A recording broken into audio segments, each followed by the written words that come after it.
Bonjour à tous, bonjour la famille et très bonne fête de la paix. Je vous souhaite de garder la paix du cœur en toutes circonstances et quoi qu'il arrive, que vous soyez toujours dans la paix. Et très bonne journée à vous. Alors aujourd'hui, nous commençons une nouvelle journée de formation sur le thème 5 secrets pour réduire les crises de drépanocytose sans médicaments. C'est possible, c'est vraiment possible. Pourquoi? Parce que je vais tester ces secrets, je les mets au quotidien, je les utilise au quotidien chaque jour et cela fait maintenant 7 ans que je ne fais pas de crise, que je n'ai pas eu d'hospitalisation, que j'ai pas eu de crise, voilà, où il faut aller à l'hôpital, se faire hospitaliser, etc., etc. Donc, c'est possible et on va voir un peu aujourd'hui le premier secret pour réduire les crises de drépanocytose sans médicaments. Alors, pour les nouveaux, d'abord je tiens à vous dire bienvenue et merci d'avoir choisi d'intégrer ce groupe. Je tiens à vous dire que je ne suis pas médecin d'emblée. Voilà, je suis Anne-Jocelyne Kofi, je suis drépanocytaire SS, je suis de formation marketing, donc je suis ingénieure en marketing et j'ai commencé un blog depuis l'année dernière, donc je suis blogueur depuis l'année dernière, ça fait 1 an aujourd'hui et je tente de partager toutes mes connaissances, donc après avoir fait beaucoup de recherches et de lectures pour comprendre la drépanocytose et trouver un moyen, une solution pour contourner ce mal-là, j'ai pu découvrir beaucoup de choses aujourd'hui qui m'ont permis de mettre en place une pratique basée sur 3 piliers. La foi, les pensées positives et les bonnes habitudes. Donc, ce sont ces 3 piliers-là qui me permettent de faire quoi? Qui me permettent aujourd'hui de dire que guérir de la drépanocytose, c'est possible. Ne plus faire de crise sans prendre même de médicaments, c'est possible. Pendant longtemps, mes parents ont cherché des remèdes coûteux. Moi aussi, quand j'ai commencé à travailler, j'ai commencé à payer, à acheter des remèdes coûteux, à faire des recherches. Chaque fois qu'on disait qu'on a trouvé un médicament contre la drépanocytose, je partais, je l'achetais et je le prenais. Parce que tout ce que je voulais, c'était trouver la guérison. C'était arrêter d'être malade. C'était d'arrêter de faire des crises, d'avoir ce mal-là. Pendant que tu dors en pleine nuit, tu te réveilles avec des douleurs, etc., etc. Tu ne peux pas faire d'efforts. Tu ne peux pas sortir avec tes amis. Tu ne peux pas... Quand tu es trop fatigué, quand pendant que tu es au travail, tu fais des crises, etc., etc. Donc, je n'avais marre de cette vie. Alors, j'ai cherché. J'ai commencé à chercher. Et il y a un passage biblique, Matthieu 7,7. Demandez, l'on vous donnera. Cherchez, vous trouverez. J'ai cherché. J'ai longtemps cherché. J'ai lu une panoplie de documents sur la santé. Que ce soit la santé asiatique, que ce soit la santé au niveau africaine, etc., etc. Et j'ai compris beaucoup de choses. Et ce qui m'a beaucoup inspiré, c'est certains auteurs qui m'ont ouvert l'esprit et qui m'ont fait comprendre beaucoup de choses sur le corps humain, sur l'esprit et même sur notre environnement. Voilà pourquoi ma méthode est basée sur ces 3 piliers. Voilà, donc à l'origine, je ne suis pas médecin, comme je l'ai dit. Mais je souhaite la bienvenue à vous tous. Et je souhaite que vous ayez beaucoup l'esprit ouvert. Parce que il y a certains points que je présente parfois qui peut laisser croire que c'est utopique. Mais c'est vrai, c'est vrai. Mais c'est un processus d'accompagnement. Et si vous arrivez à suivre vraiment ce que je vous présente, je vous partage de manière rigoureuse, vous allez voir que vous allez réussir à dompter la drépanocytose et à réduire carrément les crises. Voilà, donc aujourd'hui, je vais vous partager mon premier secret. Et mon premier secret est la nutrition. la nutrition. Voilà, donc la drépanocytose, je pense que vous le savez tous, est une maladie génétique. Donc c'est une maladie du sang. Il faut savoir que le sang est la vie. Le sang, c'est ce qui nous permet de faire toutes choses sur la terre. Lorsque vous n'avez plus de sang, vous avez des problèmes de sang, vous êtes malade et vous pouvez même mourir si vous avez de l'anémie et que vous perdez beaucoup de sang. Donc, cette maladie de drépanocytose là s'attaque à quoi? À notre vie, à notre sang qui est notre vie. Parce qu'elle empêche cette vie-là de faire quoi? D'éclore, de se manifester et d'être à l'aise. D'accord? Donc, il est important que vous sachiez que la drépanocytose, c'est une maladie génétique qui attaque essentiellement le globule rouge. Donc, qui, au lieu d'avoir une forme ronde, prend la forme d'un fossile. Donc, il y a plusieurs formes que vous connaissez, la forme SS, la forme SC, la forme SD, les thalassamiques, etc., etc. Voilà, donc toutes ces formes-là sont des drépanocytaires. Donc, la particularité de la drépanocytose, c'est que cela empêche le corps de vivre ou de générer, de se métaboliser de façon correcte. D'accord? Donc, au sein de notre organisme, nous avons plusieurs mécanismes. Il y a les mécanismes de protection, il y a les mécanismes d'énergie, il y a les mécanismes de maintien, etc., etc. Alors, notre corps est une machine très complexe. Elle fonctionne grâce à quoi? Grâce au sang. Le sang contient plusieurs éléments. Les globules rouges qui transportent ce qu'on appelle la nourriture, donc les nutriments dans toutes les parties du corps. Il contient ce qu'on appelle les globules blancs qui sont un peu nos soldats dans le corps, qui protègent le corps contre toutes les agressions extérieures. Et nous avons les plaquettes qui nous aident à cicatriser. Et nous avons d'autres éléments, encore le plasma, etc., etc. Donc, ces différents éléments-là, la drépanocytose s'attaque uniquement qu'aux globules rouges. Alors, on va parler que des globules rouges. Donc, lorsque la drépanocytose s'attaque aux globules rouges, il empêche les globules rouges de faire leur travail. Le travail des globules rouges, c'est quoi? Transporter l'oxygène dans le corps, donc dans tout le corps entier. Donc, c'est le travail des globules rouges. Les globules rouges transportent également les nutriments. Les nutriments, c'est quoi? C'est ce qui nous permet d'être en bonne santé, de grandir, de croître, d'être en bonne santé. Voilà, donc tous ces nutriments-là que nous prenons à travers quoi? À travers la nourriture. Donc aujourd'hui, on va parler de ce premier secret qui est la nourriture. Qu'est-ce qu'on mange? Alors, on va voir ce point-là, la nutrition et la drépanocytose, en 5 points. D'abord, on va voir l'importance de la drépanocytose, l'importance de la nutrition pour le drépanocytaire. Pourquoi c'est vraiment important de se nourrir correctement. Dans le deuxième point, je vais parler des recommandations nutritionnelles pour un drépanocytaire. Ensuite, en troisième point, je vais vous donner des conseils pratiques pour une alimentation équilibrée pour un drépanocytaire. Ensuite, en quatrième, je vais vous donner mes petites recettes secrètes qui me permettent d'être en bonne santé et en forme.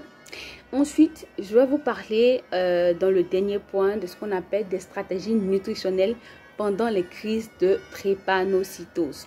Donc, pendant les crises aussi, il y a une manière de s'alimenter. Voilà, donc nous allons voir un peu tout ça et cela va nous permettre de faire quoi? Cela va vous permettre de réduire. Vous n'avez même pas besoin de médicaments. Juste parce que ce que vous mangez sera votre médicament et va vous permettre de faire quoi? De réduire les crises. Carrément. Voilà. Donc, on commence. Comme je l'ai expliqué tout à l'heure, la drépanocytose s'attaque aux globules rouges. Donc, au métabolisme. Donc, il empêche les globules rouges de jouer correctement et convenablement son rôle. Et du coup, on manque de beaucoup de nutriments. Entre autres, la vitamine B12, ce qui fait que nous prenons beaucoup l'acide folique avec Acfol. Vitamine D, du fer pour certains, parce que le drépanocytaire n'a pas forcément besoin de fer. Donc, on va voir tout ça. Ensuite, la vitamine D.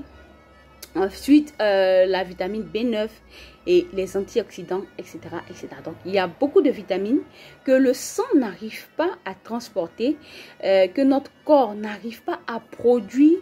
Pourquoi? Parce que les globules rouges n'ont pas la forme idéale pour transporter convenablement tous ces différents nutriments. Alors, pourquoi c'est important? L'importance de la nutrition pour un drépanocytaire. Il est important pour un drépanocytaire de se nourrir convenablement. D'abord, il y a des difficultés alimentaires qui est liées aux symptômes de la drépanocytose. Ça veut dire quoi? Du fait de la drépanocytose, le drépanocytaire naturellement n'arrive pas à se nourrir correctement. Même que tu manges que tu manges en quantité ou pas, il y a des nutriments que ton corps ne peut pas fabriquer, ne peut pas capter du fait de, de la malformation des globules rouges. Voilà. Donc, on a les douleurs abdominales et les nausées. C'est-à-dire quoi? Les crises des douleurs abdominales courantes chez les drépanocytaires fait que on perd beaucoup l'appétit. Généralement, on le voit beaucoup chez les enfants. Donc, les crises chez les enfants se manifestent parfois par les maux de ventre. Par les maux de ventre. Donc, on le voit avec les enfants. Et donc, le fait qu'ils aient des problèmes, des problèmes gastriques dus à la crise, ils n'arrivent pas à manger correctement. Donc, du coup, ils n'ont pas faim, ils ont le ventre ballonné et tout ça. Donc, moi, j'ai vécu tout ça dans mon enfance. J'avais tout le temps le ventre ballonné. Et quand je faisais les crises, si j'avais atrocement mal au ventre, c'était infernal. Voilà, donc cela fait déjà un problème. Donc, au niveau de notre ventre, ce qui fait qu'on ne peut pas se nourrir convenablement. Donc, vous avez beau manger en quantité. Je dis bien, vous avez bien manger en quantité. Vous allez manger peut-être 3 plats de riz, 4 plats d'attiéké, etc. Vous allez manger tout ça. Mais votre corps n'aura pas les nutriments nécessaires. Simplement parce que la drépanocytose est là. Donc, il faut faire, voilà, une des difficultés alimentaires liées aux symptômes de la drépanocytose. La deuxième difficulté, c'est quoi? C'est qu'on a des problèmes de digestion. Les drépanocytaires ont beaucoup de problèmes de digestion. Pourquoi? Parce que, comment dirais-je,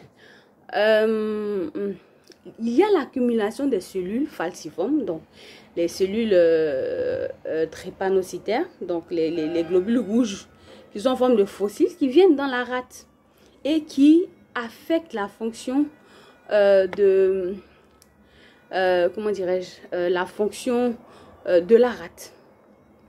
Et c'est quoi la rate?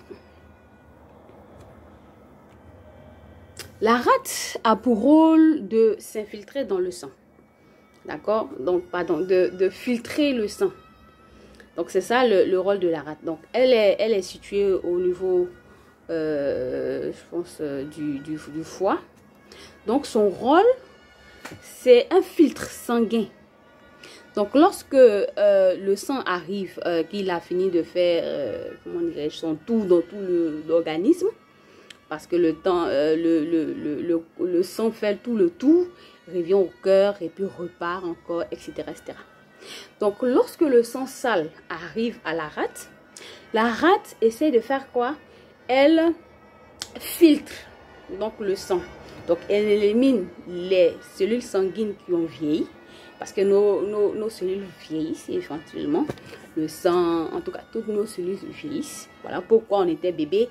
Et puis aujourd'hui, on a grandi, on a changé de corps. Voilà, notre corps s'est transformé au fil du temps. Parce qu'il y a des cellules qui vieillissent au fil du temps. Donc, la rate, comme je l'ai dit, elle filtre le sang. Donc, elle enlève les cellules qui sont vieillissantes et les élimine. Voilà. Elle fait quoi aussi? Elle permet de stocker les plaquettes sanguines. C'est quoi les plaquettes sanguines? Lorsque vous vous blessez, il y a le sang qui coule d'abord.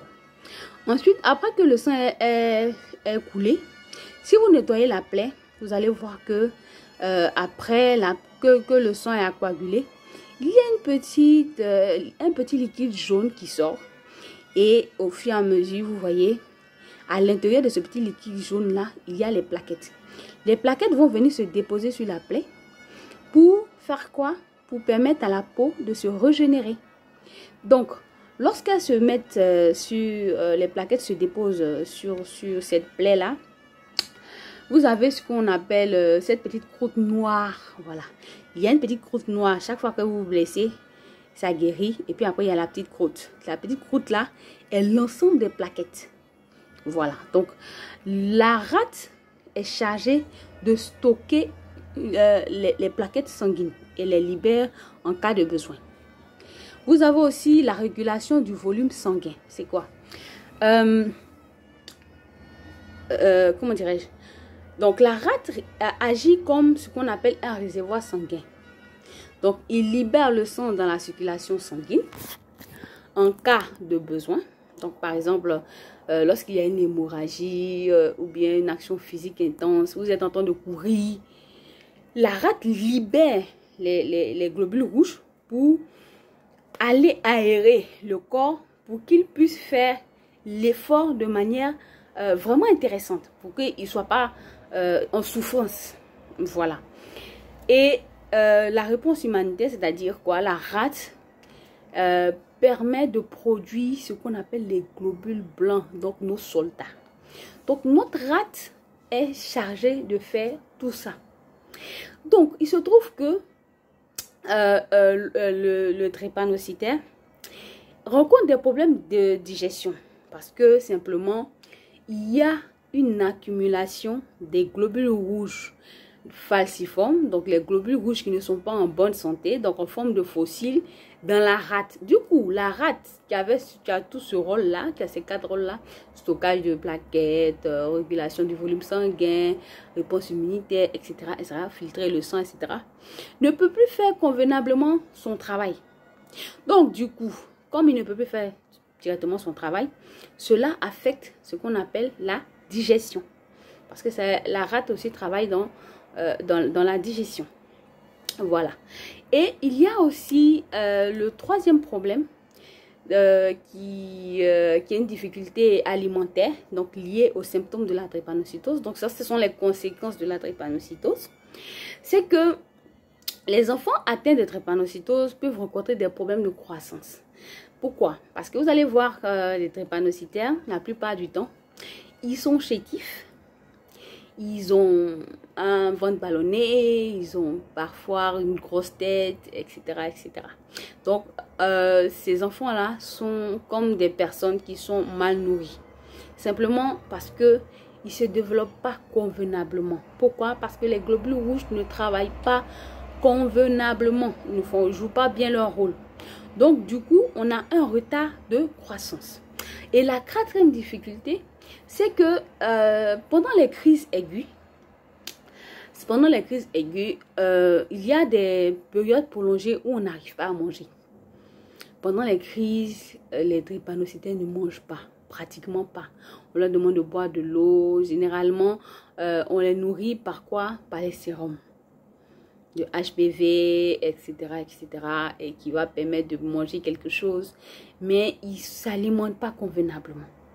Donc, voici 4 difficultés qui sont liées aux symptômes de la drépanocytose.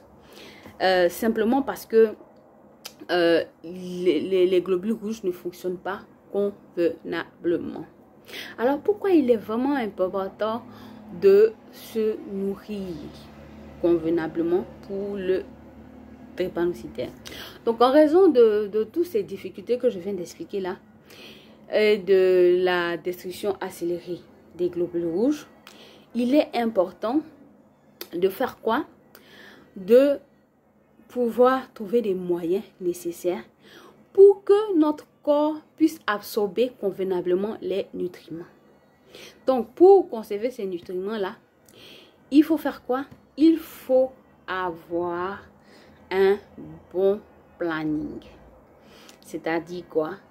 Se nourrir convenablement. Et on va rentrer dans notre second point, recommandations nutritionnelles pour un drépanocytaire. Alors, c'est quoi? Vu les problèmes que je viens d'exposer, il est important pour le drépanocytaire de savoir que son corps est un corps qu'il faut traiter différemment. Je m'explique. On va entrer maintenant dans ce qu'on appelle le pH. Le pH, généralement, on peut dire que le pH, un peu, si je résume, c'est un moyen donc de montrer à quel point une chose est acide ou elle est basique. Je m'explique. Lorsque vous mangez le citron, c'est aigre. Le citron est aigre. Donc, c'est cette sensation que vous avez là, cette aigreur-là qu'on appelle l'acide. Par contre, vous pouvez manger aussi, comment dirais-je, des aliments tels que la salade, qui n'ont pas de goût en fait. Donc, ceux-là, ce sont des aliments basiques. Voilà. Donc, le pH est une concentration de l'hydrogène dans une solution. Donc, dans le corps aussi, on a le pH. Donc, l'hydrogène, c'est une molécule, d'accord, qui a pour rôle de permettre le métabolisme. Le métabolisme, c'est quoi? Les mécanismes de protection, de croissance au niveau du corps. Donc, notre corps a besoin d'un pH. Le pH, c'est les chimistes ont donné, bon, avec les recherches, il s'est trouvé que le pH, bon, pour ceux qui ont fait beaucoup la chimie, ou bien s'il y a des biologiques dans le groupe, je ne sais pas,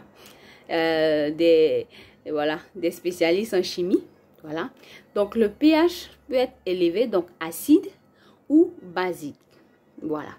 Donc, le rôle du pH, ça permet comme je l'ai expliqué, des processus biologiques et chimiques dans le corps. Donc, par exemple, dans le corps, le pH va jouer le rôle essentiel dans le fonctionnement des enzymes et des protéines. Donc, ça va permettre de pouvoir faire ces mélanges-là et de permettre au sang de capter tous ces éléments-là, tous ces nutriments-là et de les distribuer dans le corps humain. Voilà. Donc, par exemple, le pH de notre estomac est très acide. Pourquoi? Parce que lorsque vous mangez et que la nourriture tombe dans votre ventre, les sucs gastriques vont permettre de faire quoi? Vont permettre de déchiqueter comment dirais-je, l'aliment. Parce que vous le broyez déjà avec vos dents. Donc, quand il arrive au niveau de l'estomac, les aliments doivent être encore broyés. Pour faire quoi? Pour retirer, pour que les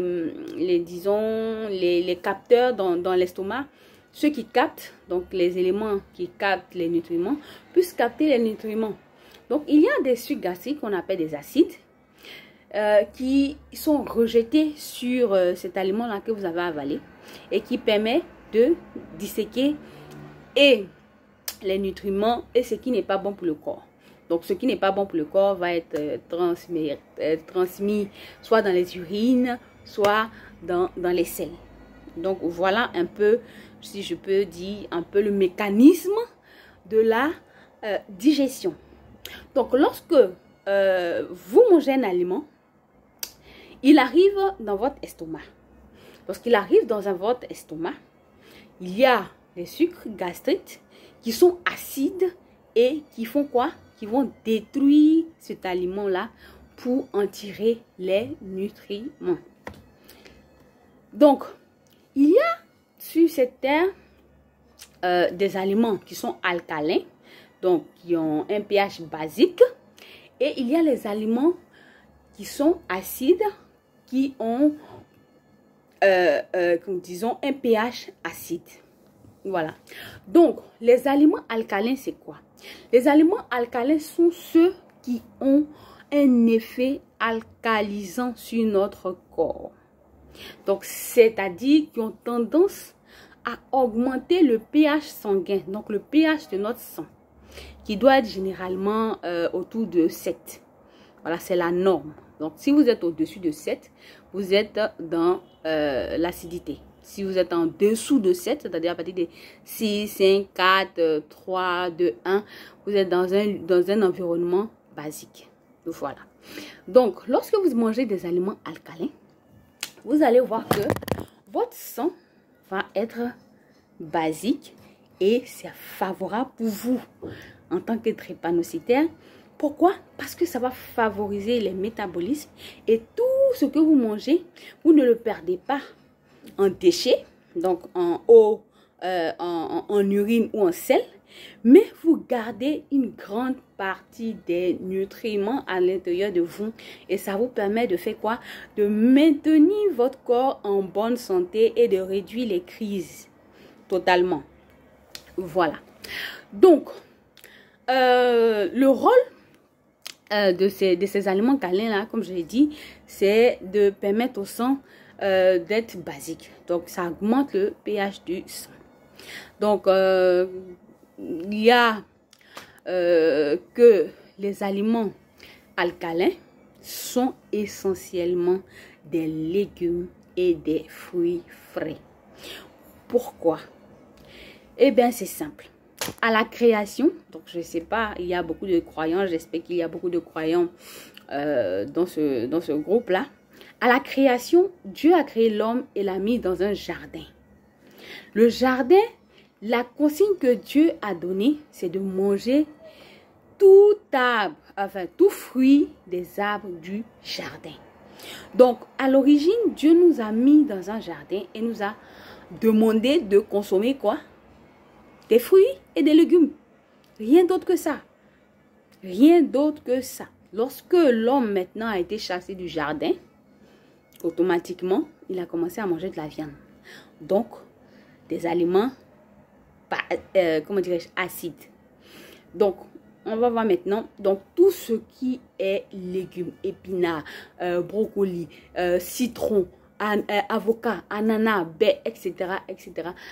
Beaucoup de ce qu'on les carottes, le chou, en tout cas, tous ces légumes que vous connaissez, légumes et fruits.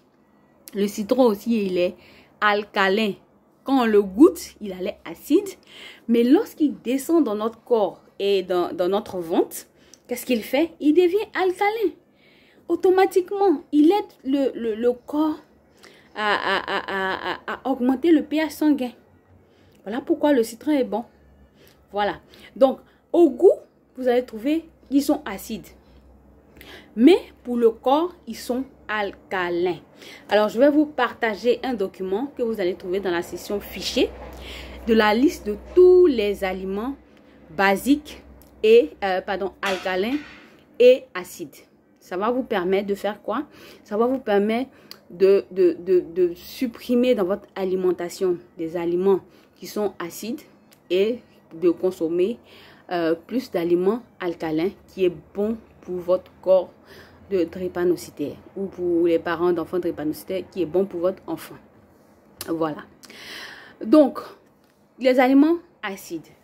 Donc, comme je l'ai expliqué tout à l'heure pour les aliments alcalins, les aliments acides ont un effet acidifiant sur l'organisme. Donc, ils font quoi? Ils font baisser le pH sanguin, ce qui n'est pas bon pour nous. D'accord? Donc, ces aliments acides-là sont généralement des aliments qui sont transformés dans tous les aliments que vous trouvez au supermarché. Que ce soit les cornflakes, ça on adore. Les cornflakes, les céréales, les produits laitiers. Attention. Les produits laitiers, tout ce qui est produits laitiers, fromage, lait, lait en poudre, etc. etc. Vous aussi, vous avez la viande fraîche, la viande rouge est acide pour le corps. Voilà. Donc, voilà un peu. Donc, pour ces aliments-là, quelques aliments qui sont acides. Donc, comme je l'ai expliqué tout à l'heure, vous allez avoir le fichier que je vais vous partager. Donc, vous pourrez avoir la liste de tous ces aliments acides-là. Et Ces aliments acides-là empêchent quoi? Le processus digestif. Et peut faire quoi? Et entraîne facilement la dégradation de votre organisme. D'où les crises répétées. Aussi simple que ça. Comme on l'a dit, c'est juste une question de chimie. Voilà. Donc, quels sont les aliments qui sont bénéfiques pour vous? Comme je viens de l'expliquer, il y a les aliments alcalins. Vous avez aussi, la plupart de ces aliments alcalins-là sont bons en fer, en B12, en B9, en vitamine D, en vitamine C, tout ce que vous pouvez imaginer. Voilà. Donc, il est vraiment important que vous consommiez beaucoup d'aliments alcalins. Ça va beaucoup vous aider. Les fruits et légumes, qui sont vraiment bénéfiques pour nous. Il faut dire qu'en Afrique, on a cette grâce-là d'avoir toute une variété de fruits et légumes. Non seulement qui sont à des coûts vraiment intéressants, mais qui permettent d'être en bonne santé. Vous pouvez faire des sauces d'épinards, etc. C'est vraiment bon. Et on entre dans notre quatrième point, qui est les conseils pratiques. Voilà. Donc, pour une alimentation équilibrée, qu'est-ce qu'il faut manger? Bien, d'abord, il faut avoir une régularité des repas. C'est vraiment important. Un drépanocytaire qui ne veut pas avoir des crises ne doit pas manger à 22 heures. Ça, je vous le dis en même temps. 22 heures, ce n'est pas une heure pour manger. Donc, il faut avoir une régularité des repas. Ne sautez pas les repas. C'est vraiment important.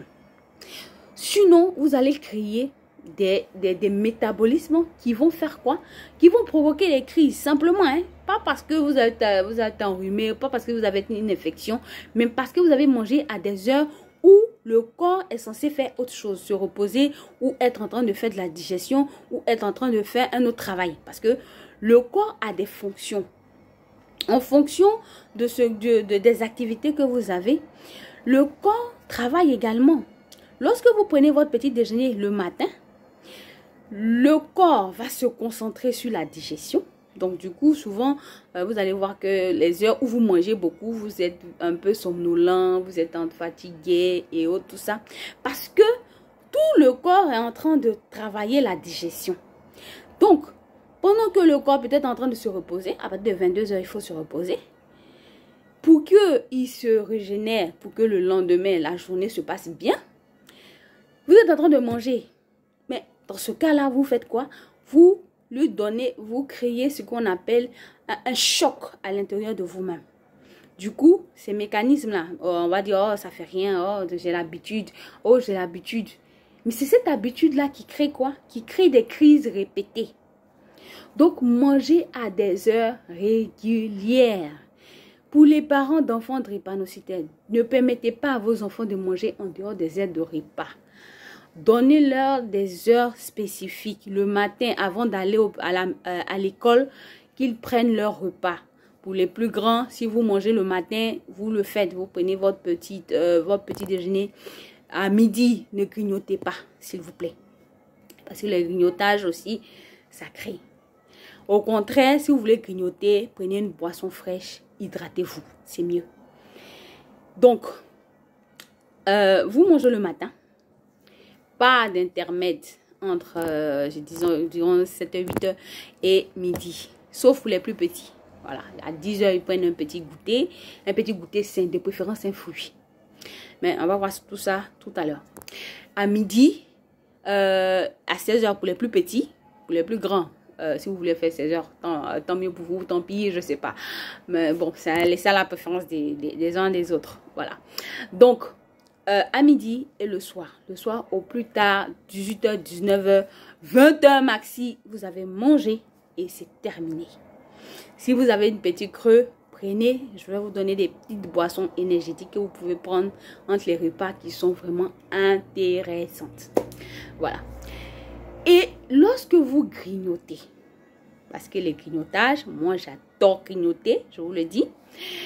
Lorsque vous voulez grignoter, il faut vous préparer des collations nutritives. Nutritives, c'est quoi?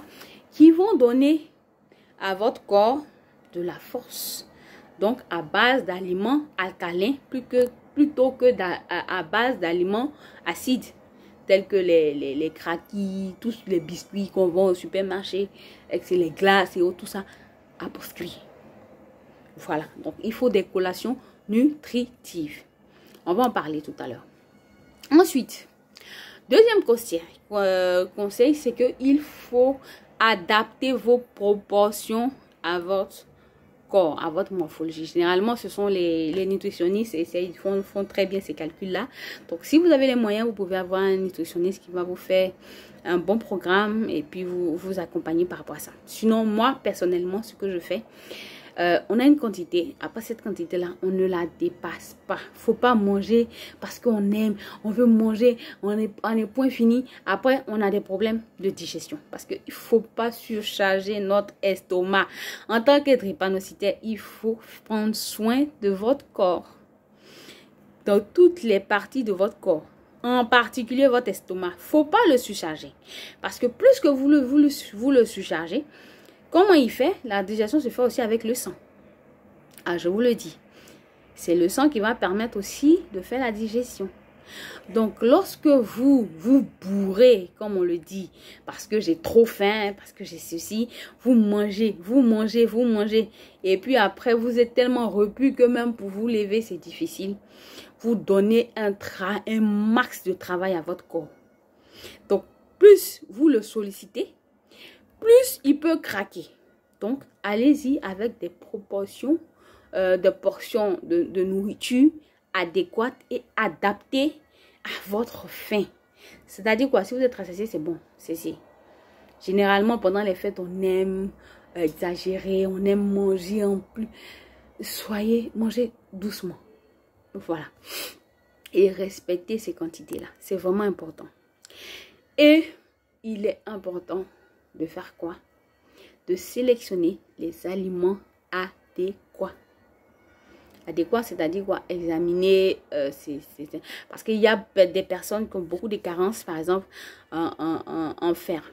Donc, ceux-là, il faut beaucoup des aliments en fer. Il y a d'autres qui ont beaucoup de carences en acide folique. Donc, il faut plus d'aliments en acide folique que d'aliments en fer, etc., etc. Mais tout cela se détermine grâce à des examens. Des examens qui vont vous permettre de dire, ah, il vous manque de la vitamine tant, il vous manque du calcium, etc., etc. Et en fonction de ça, vous allez faire doser un peu votre alimentation en fonction de vos manques. Voilà. Et l'hydratation. Enfin, l'hydratation. Donc, mon troisième conseil nutritionnel, il faut s'hydrater. L'hydratation est vraiment importante. On le dit toujours. Il faut boire beaucoup d'eau. Mais, comment il faut boire de l'eau? C'est vraiment très simple. C'est vrai que il faut boire beaucoup d'eau. Il y a des drépanocytaires qui n'aiment pas l'eau. Je ne sais pas pourquoi, mais ils n'aiment pas l'eau. Alors que votre corps est fait pratiquement à 70% d'eau. Donc, pourquoi vous n'aimez pas boire l'eau? Je ne sais pas. Voilà. Donc, pour commencer à aimer l'eau, vous commencez. Demi-verre d'eau. Toutes les 2 heures. Vous avez un verre, demi-verre d'eau toutes les 2 heures. Ça, c'est pour ceux qui n'aiment pas l'eau. Maintenant, pour ceux qui aiment l'eau, un verre toutes les heures. Jusqu'à la fin de la journée, vous avez bu, en tout cas, maximum 2,5 litres d'eau. Voilà. Buvez. Bien. Il y a une autre solution aussi pour l'hydratation. Ce n'est pas seulement de l'eau qu'il faut boire. Vous pouvez vous hydrater à partir des tisanes. Buvez beaucoup chaud. J'ai lu beaucoup sur la médecine japonaise. Ils boivent beaucoup le thé. Pourquoi le thé? Les tisanes. Les tisanes permettent au corps de bien se métaboliser. Surtout quand vous avez mangé. Buvez chaud. Ne buvez pas glacé. Attention. Attention. Ne buvez pas glacé ou congelé. Buvez chaud. Entre les repas, buvez chaud. Il y a des tisanes. Je vais vous en parler tout à l'heure. Il y a de très bonnes tisanes qui sont vraiment top, qui vous nourrissent pas possible et qui vous hydratent toute la journée. Voilà. Donc, l'hydratation. Il faut toujours s'hydrater. On va voir maintenant quelles sont les recettes adaptées. Bien, les repas sains. Petit déjeuner. Pour le petit déjeuner, s'il vous plaît, laissez les petits déjeuners des petits blancs. Ça là, je vais pas aller comme une africaine. Laissez les petits déjeuners des petits blancs. Le lait n'est pas bon pour un enfant de 2 ans. Le lait recommandé pour un enfant jusqu'à 2 ans. Après 2 ans, le lait n'est plus adéquat. Encore moins pour les bien portants, mais encore plus pour le drépanocytaire. Vous allez me poser la question de savoir, mais si on ne prend pas le lait, mais on va prendre quoi? Il y a du calcium. Il n'y a pas de calcium dans le lait qu'on prend, le lait en poudre. Il n'y a pas de calcium. Pourquoi? Parce qu'en Suède, le pays le plus grand consommateur de lait a toujours de problèmes. Il y a le plus grand taux de maladie d'ostéoporose chez eux. Donc, le lait est à proscrire. Si vous êtes drépanocytaire, si vous avez des enfants drépanocytaires, arrêtez le lait dans leur petit déjeuner. Arrêtez ça. Lait, déguet, yaourt, etc. Arrêtez ça. Stoppez tout ça.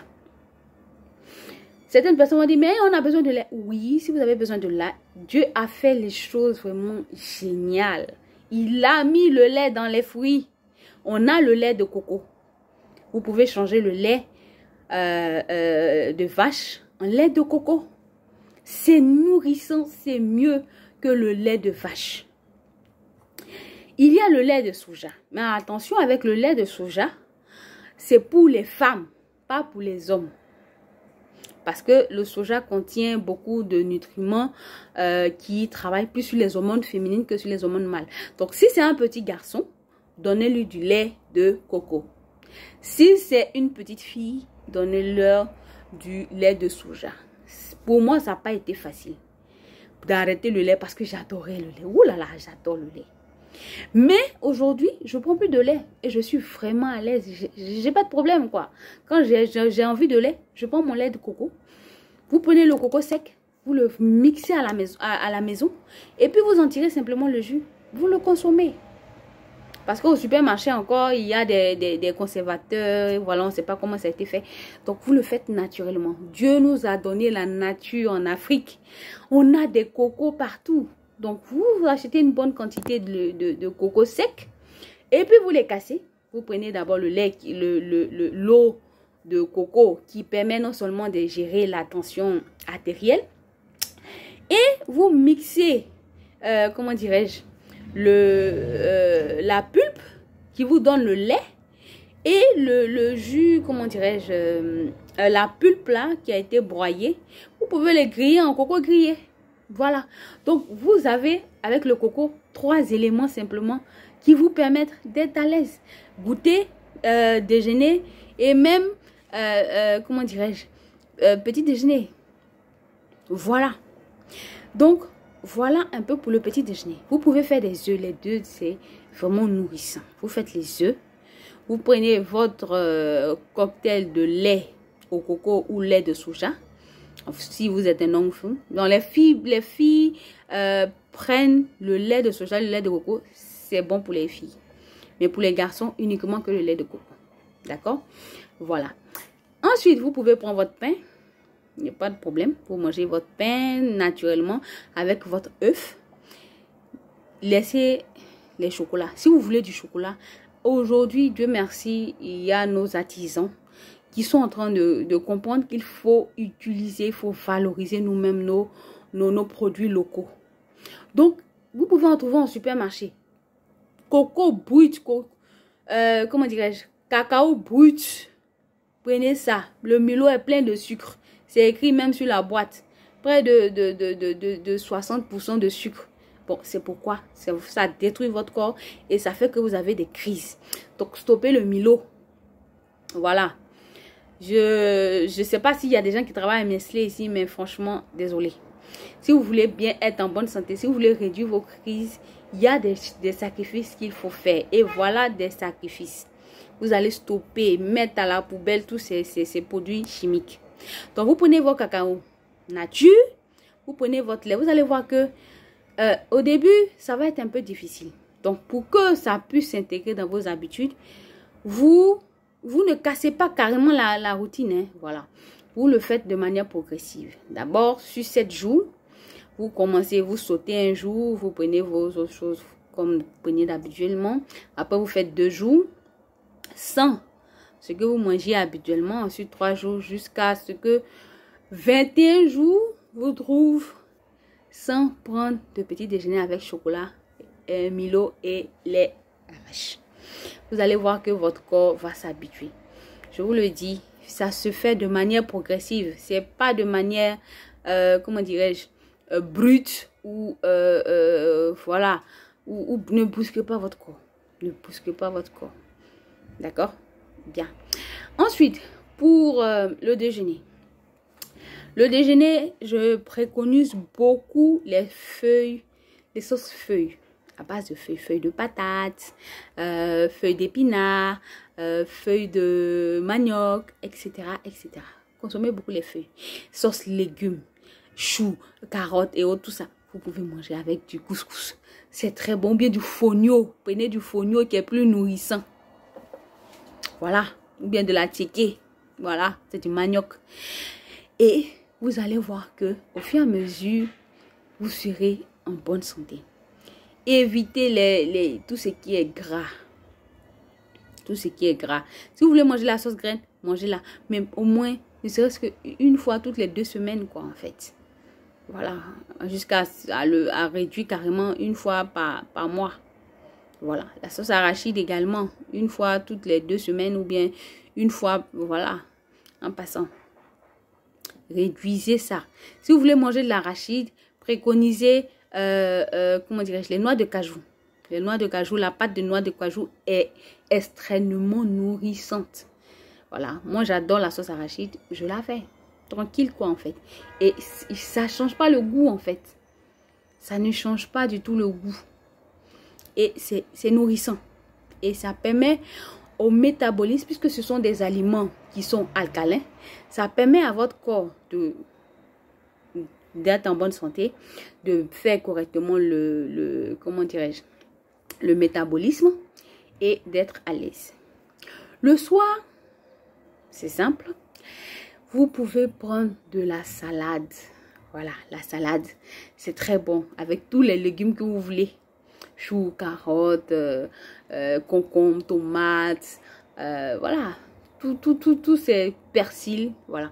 Tous ces éléments ou bien tous ces aliments, vous pouvez les utiliser. C'est très bon. Bien, voilà. Donc, voilà un peu pour le petit déjeuner, le déjeuner et le dîner. Comme je l'ai dit, entre ces repas, si vous voulez faire des petites collations, c'est très simple. Il y a des boissons énergétiques, c'est-à-dire quoi? Des boissons et des thés. Je vais parler d'abord des boissons. Des boissons énergétiques qui vont booster votre organisme, qui vont vous donner non seulement les vitamines nécessaires, les nutriments nécessaires, mais également va vous donner de la force et des énergies pour affronter toute votre journée. Exemple, la première boisson que moi j'adore, c'est le baobab. Le baobab est une plante qui est riche de nutriments. Ouh là là, je ne sais pas. Mais je vous assure, vous pouvez faire des recherches. Hein, vous pouvez faire des recherches, tapez sur Google, vous allez voir un peu de quoi est composé le baobab. Donc, vous prenez le baobab, vous en faites un jus, et puis vous le consommez au petit déjeuner. Ou bien entre 2 repas. Vous consommez ça, que du baobab. Ou vous avez aussi des jus, tels que si vous avez par exemple, c'est les carottes de saison. Donc vous prenez des carottes, du coco, donc du lait du coco et du gingembre. C'est bourré de vitamines. Ça, ce sont mes jus préférés. Donc vous les faites et vous les consommez. Vous avez aussi le thé de moringa. Ça, c'est pour les thés. Pour les thés, vous avez le thé de moringa. Le thé de moringa est riche en vitamines. C'est-à-dire quoi? Il a un peu tous les nutriments semblables à celui du baobab. Donc, lorsque vous prenez votre moringa, thé de moringa, c'est-à-dire le matin, vous vous réveillez, vous prenez le thé de moringa au petit déjeuner, je vous assure, vous n'aurez pas fait jusqu'à midi, jusqu'à même à 14 h. Pourquoi? Parce que vous avez nourri vos cellules. Généralement, ce qu'on fait, on ne nourrit pas nos cellules, on se bourre le ventre. Or, si vous arrivez à nourrir vos cellules, vous allez voir que vous serez toujours en bonne santé. Vous n'aurez même pas faim. C'est-à-dire, même si vous mangez, vous avez vu, par exemple, les Japonais. Les Japonais, je crois qu'il y a des vidéos YouTube, vous pouvez taper pour faire des recherches, pour vérifier ce que je dis. Les Japonais mangent une certaine quantité, c'est-à-dire quoi? C'est pesé, c'est tout petit comme ça. Mais lorsqu'ils mangent, c'est tellement riche en nutriments que jusqu'à midi, ils n'ont pas faim. Ils n'ont pas faim parce que ils nourrissent plus leurs cellules. Ce qui fait quoi? Ce qui fait que leurs cellules ne vieillissent pas. Donc, vous allez voir des Chinois, des Japonais à 100 ans, 110 ans, qui sont encore en forme, qui peuvent courir, qui peuvent faire du sport. Alors que nous-mêmes, à 40 ans, on ne peut plus marcher, on a mal au dos, on a mal aux genoux, etc., etc. Pourquoi? Parce qu'on se nourrit mal. Parce qu'on se nourrit mal. Si vous arrivez à maîtriser et à avoir cette habitude alimentaire-là, je vous dis, toutes vos cellules vont se renouveler, vont se rajeunir et vous allez voir que vous allez vous porter bien. Et tout cela va permettre de faire quoi? Réduire carrément toutes les crises. Vous n'aurez plus de crise. Simplement parce que vous vous nourrissez convenablement. Et tout commence par la nourriture. Voilà. Donc, comme je l'ai expliqué, il y a le thé de moringa. Donc, vous prenez votre thé, vous pouvez le prendre au thermos si vous partez au travail. Pour les enfants, vous pouvez faire un petit thé avec un peu de miel. Prendre pour partir à l'école, pour ceux qui mangent à l'école. Donc, qu'ils boivent, non seulement ça hydrate, mais également ça donne aussi tous ces éléments, ces nutriments-là et vous permet d'être en bonne santé. Bien. Donc, ça, c'est pour ce qui est des boissons. Il y a le thé de laurier. Le laurier que vous connaissez. Le laurier, on met dans la fosse pour le parfum. Mais le laurier est un bon aliment. Pourquoi? D'abord, il est antioxydant. Et il permet de réduire quoi? Les ballonnements. Les drépanocytaires sont beaucoup ballonnés. Donc, les mamans et les papas qui ont des enfants drépanocytaires qui ont le gros ventre, c'est simple.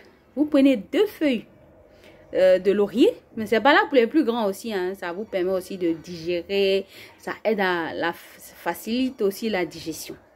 Donc, vous prenez 2 feuilles de laurier, pas plus, hein. Pas 2 feuilles seulement. Vous les lavez bien. Vous faites bouillir de l'eau. Quand ça bouillit, vous jetez les feuilles à l'intérieur et vous attendez que ça infuse. Et puis vous consommez. Généralement 1 litre d'eau pour 2 feuilles. Voilà. 1 litre d'eau pour 2 feuilles. Donc c'est vraiment nul. Vous allez voir que le ventre du bébé de votre enfant va diminuer drastiquement parce que tout ce qui est problème de ballonnement va disparaître complètement. Voilà. Donc, voici ce qui est des conseils, des boissons et de ce que vous pouvez manger. Voilà. On va voir le dernier point qui est les stratégies nutritionnelles. Qu'est-ce qu'il faut manger pendant les crises de drépanocytose? Vous avez une crise ou votre enfant a une crise. Il n'arrive pas à manger. Il n'arrive pas à... comment dirais-je? Parce qu'il a mal, il n'arrive pas à s'hydrater. Il y a certains même apparemment, ils ne boivent pas quand ils sont en crise. Voilà. Qu'est-ce qu'il faut faire? Il faut adapter simplement votre régime alimentaire en fonction de la crise, pendant la crise. Donc, d'abord, il faut booster l'organisme. Donc, utiliser des aliments faciles à digérer, tels que les compotes de fruits.